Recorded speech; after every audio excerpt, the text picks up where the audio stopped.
Vamos direto para Brasília, porque nesse momento o Ministério da Saúde faz aquela coletiva diária para atualizar os números e a gente vai para lá ouvir o que está acontecendo nesse momento. Da China. Por que existe essa diferença? Muito provavelmente por conta do critério para se realizar o diagnóstico e confirmar os pacientes. Então, quando você não inclui os pacientes leves, você tem uma letalidade maior. Quando você inclui pacientes com sintomas leves, você tem uma letalidade menor. Então, no resto do mundo, essa letalidade é metade da letalidade da China, porque eles estão realizando exames em pacientes com formas mais leves. Essa letalidade no resto do mundo está 1,8% e a letalidade de influenza geralmente é em torno de 0,5%. Né?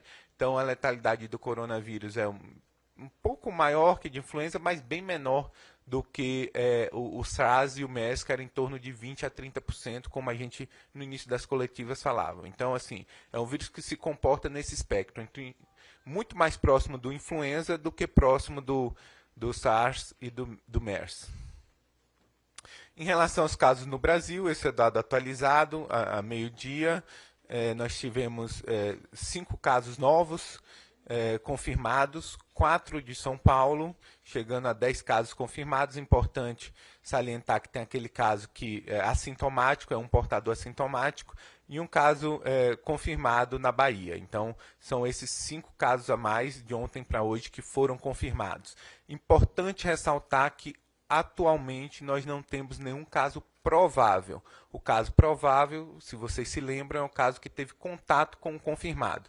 Então, não está sob investigação nenhum caso que teve contato. Todos esses 5 casos que foram confirmados não tiveram contato com os casos anteriores. São casos novos e entraram naquela definição inicialmente de suspeito, que é ter viajado para o país com transmissão local comunitária importante, naquela lista de países nos últimos 14 dias. Né? É importante ressaltar que desses 5 casos novos, a gente tem casos de pacientes que viajaram para a Itália, Reino Unido e Estados Unidos. Tá? Então, assim, desses 5 casos novos. Importante também ressaltar que o detalhamento desses casos será fornecido pela Secretaria Estadual de Saúde de cada estado. Tá? Como o volume aumentou, nós já temos 768 suspeitos, 13 confirmados e 408 descartados.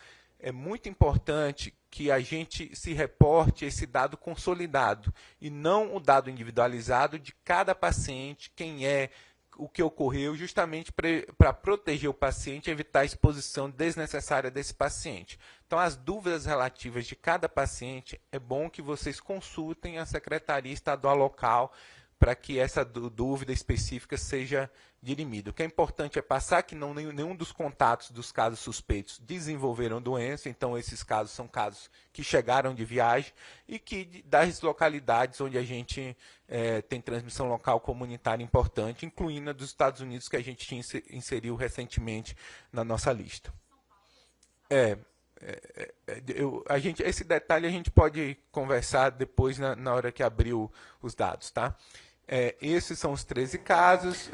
Agora são 16 horas e 44 minutos, são imagens ao vivo, direto de Brasília, para atualizar os números do coronavírus. Vamos fazer, então, uma relação com ontem. Nós mostramos aqui 8 já confirmados. Esse número sobe, nós temos 5 hoje, chegando no total de 13. 10 só aqui em São Paulo. Nós temos um na Bahia, Rio de Janeiro e também Espírito Santo. Uma paciente é considerada assintomática, ou seja, não apresenta nenhum sintoma comum do coronavírus. Esses números, eles aumentam em relação aos suspeitos, já são 768, bem mais alto do que ontem. Já descartados são 480 pacientes que passaram por essa análise de sintomas e verificaram que nada eles tinham e já foram liberados. A gente vai torcendo para os números não pararem, para eles pararem, melhor dizendo, de crescer a partir desse momento. Cada dia que nós atualizamos com essa coletiva, infelizmente, acaba crescendo em relação às confirmações.